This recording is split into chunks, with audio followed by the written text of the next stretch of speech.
Welcome to this explainer. We're jumping right in today because we've got some great information to cover. We're going to unpack exactly how to navigate accessible travel safely and reliably using LUX24's official booking procedures. For anyone who uses mobility equipment, travels with a service animal, or honestly just requires a bit of extra time and assistance, navigating ground transportation can sometimes feel like a total guessing game, right? Well, it absolutely doesn't have to be. We're going to look closely at how LUX24 structures their requests to take that guesswork completely out of the equation.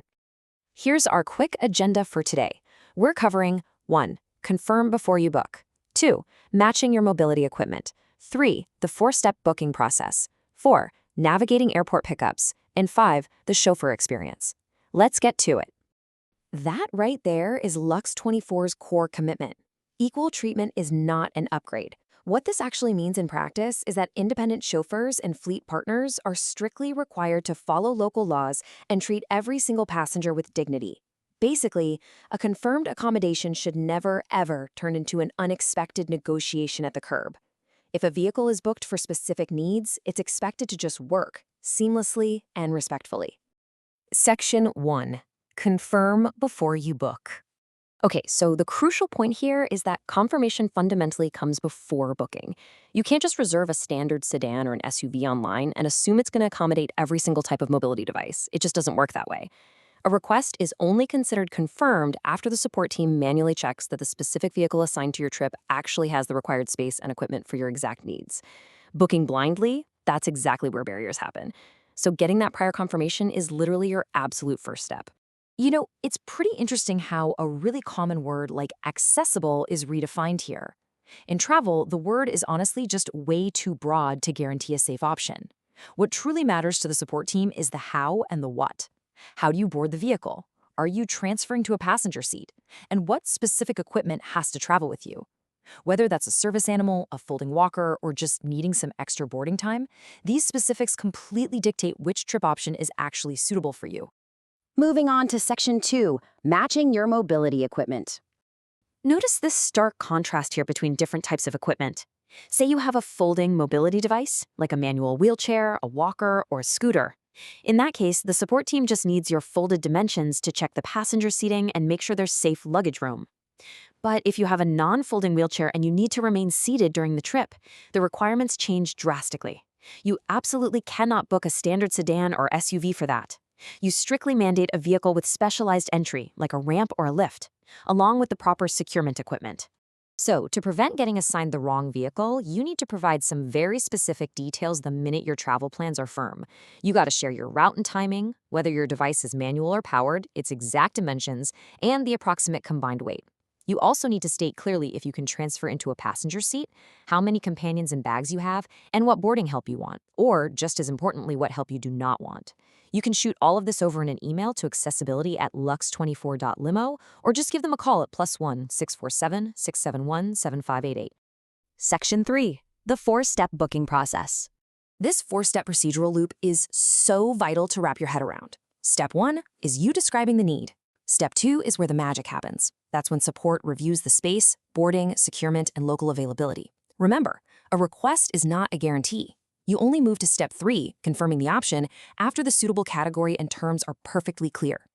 And finally, Step 4 is verifying the chauffeur, the vehicle, and the confirmed arrangements right at pickup before you even board. Now, it's worth noting how you actually make these requests. Digital access is viewed as a fundamental part of the whole service. LUX24 is actively working toward WCAG 2.2 Level A standards. They use keyboard navigation, screen reader labels, and really clear form instructions. But hey, technology isn't perfect, right? If any digital page or form ever blocks you, priority support is available 24/7. You don't ever have to struggle through an inaccessible step alone. You can always request the exact same service through alternative channels, like email or phone call. Section 4. Navigating airport pickups.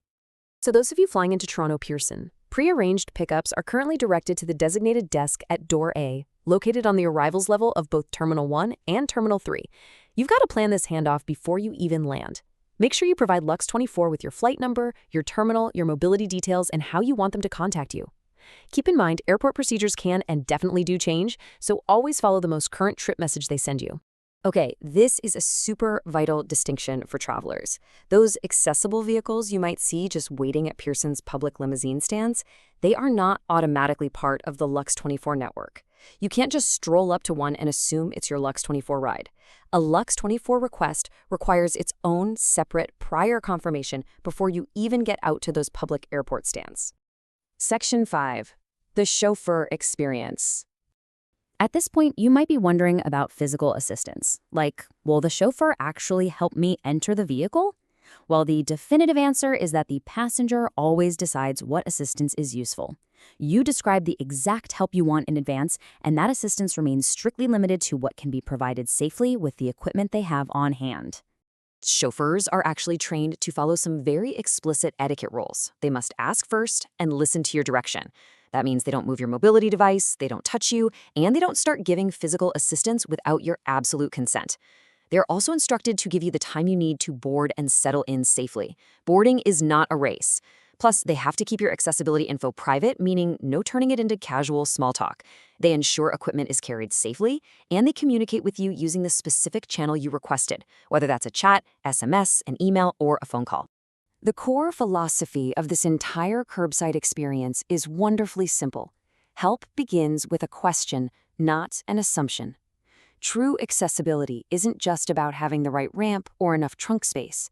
It is fundamentally about respect, consent, and clear, open communication between the passenger and the chauffeur. If you ever encounter a barrier, or if the assigned vehicle arrives and it somehow doesn't match your confirmed request, the strict protocol is to contact LUX24 support immediately before you even enter the vehicle. By requiring specific measurements, explicit communication, and rigorous confirmation before a booking is finalized, this whole process ensures both safety and respect, which leaves us with a critical question to consider for all our future travel, regardless of the provider. If accessibility is ultimately about equal treatment and dignity, shouldn't we demand this exact, meticulous standard across all our travel experiences? Thanks so much for joining me for this explainer, and safe travels.